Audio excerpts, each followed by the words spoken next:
Good morning to all of you. आज हम बात करेंगे डायरेक्टिव काउंसलिंग पर।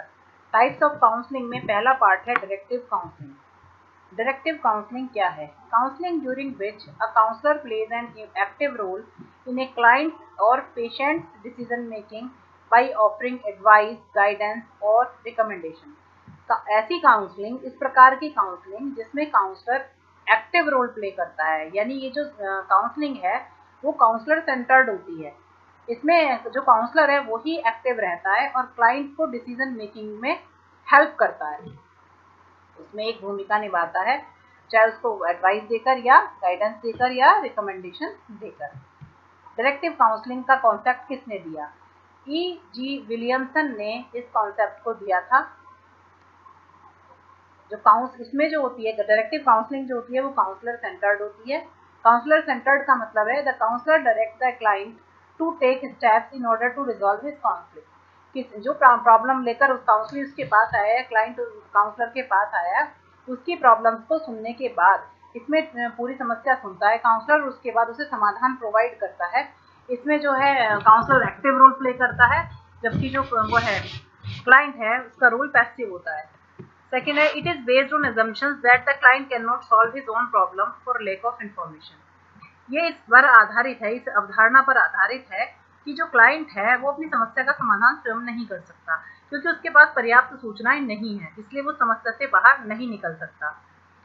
नेक्स्ट आता है the counsellor plays an important role. He tries to direct the thinking of counselee by informing, explaining, interpreting the and advising. इसमें counsellor सबसे महत्वपूर्ण भूमिका अदा करता है। वह उसको बताता है कि क्या उसकी जो प्रॉब्लम है वो है, उसको किस प्रकार से उसकी समस्या है, उसको प्रॉपर एक्सप्लेन करता है, उसका अर्थ समझाता है और उसी से संबंधित उसको सलाह देता है कि इस समस्या से आप इस प्रकार से बाहर निकल सकते हैं। नेक्स्ट है, it gives more importance to intellectual aspect than emotional aspect. इसमें जो जोर दिया जाता है वो बौद्धिक पक्ष पर ज्यादा ध्यान दिया जाता है, भावात्मक पक्ष पर ध्यान नहीं दिया जाता। अब आता है steps of directive counselling. Directive counselling के क्या क्या स्टेप्स हैं? स्टेप्स वही हैं जो कि हमने काउंसलिंग में पढ़े हैं: analysis, synthesis, diagnosis, prognosis, counselling and follow up.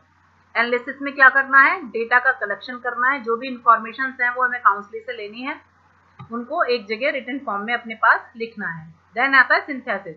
अब उसने जो इन्फॉर्मेशन दी है, क्योंकि इसमें केवल हम काउंसलिंग से इन्फॉर्मेशन नहीं लेंगे, उसके पेरेंट्स से भी बात करेंगे, उसके टीचर्स से भी बात करेंगे, उसके पीयर ग्रुप से भी बात करेंगे, साथ में जो अड़ोसी पड़ोसी हैं उनसे भी बात करेंगे। तो वो जो इन्फॉर्मेशन है वो सारी हमारे पास अनऑर्गेनाइज होंगी, पता नहीं कब कौन सी ली हमने, कब कौन सी ली। देन सिंथेसिस में हम उसे प्रॉपर तरीके से सारी इन्फॉर्मेशन को ऑर्गेनाइज करेंगे। ऑर्गेनाइज करके थर्ड स्टेप है डायग्नोसिस। जब हमारे पास इंफॉर्मेशन ऑर्गेनाइज होंगी तो हम ये डायग्नोज करेंगे कि एग्जैक्टली प्रॉब्लम कहाँ है और क्या समस्या है। Then prognosis. प्रोग्नोसिस में आ जाता है स्टेटमेंट फॉर्म में हम उसे डिफाइन करेंगे कि इसको एग्जैक्टली प्रॉब्लम क्या है। फिर काउंसलिंग। काउंसलिंग में हम उस प्रॉब्लम से संबंधित उसे जो भी सोल्यूशन है वो प्रोवाइड करता है काउंसलर। इसमें टोटल रोल काउंसलर का ही है। उसको समस्या का समाधान प्रोवाइड किया कि भाई तुम्हें इस समस्या से बाहर निकलने के लिए ये करना पड़ेगा और तुम जैसे मैं बता रहा हूँ वैसे करो, या मैं जैसे बता रही हूँ आप उसी तरह से करें। ठीक है। इसके बाद नेक्स्ट आता है फॉलोअप। कुछ समय बाद काउंसलर उस बंदे का फॉलोअप करता है, जिससे वह जानने का प्रयास करता है कि जो मैंने इसे काउंसलिंग दी थी, जो मैंने इसे समझाया था, उसे इसने कितना फॉलो किया, नहीं किया तो क्यों नहीं किया, कहाँ प्रॉब्लम आ रही है, इसको जानने का प्रयास करता है। अब इसकी मेरिट्स क्या हैं? इसकी merits: it is the less time consuming, समय कम लेती है। This method can be adopted when an early solution is required. इस मेथड का तब प्रयोग किया जाता है जब सॉल्यूशन जल्दी चाहिए होता है। Second, this method is best less matured and less intelligent client interact with an experienced counsellor. इस मेथड को इसलिए बेस्ट कह सकते हैं क्योंकि इसमें जो है, जो पर्सन है, जो क्लाइंट है, वो लेस मैच्योर्ड है, लेस इंटेलिजेंट है। उसका इंटरेक्शन एक एक्सपर्ट से होता है जो कि एक एक्सपीरियंस बंदा है, जिससे फील्ड की सारी नॉलेज है, वो उसकी हेल्प करता है समस्या से बाहर निकलने में।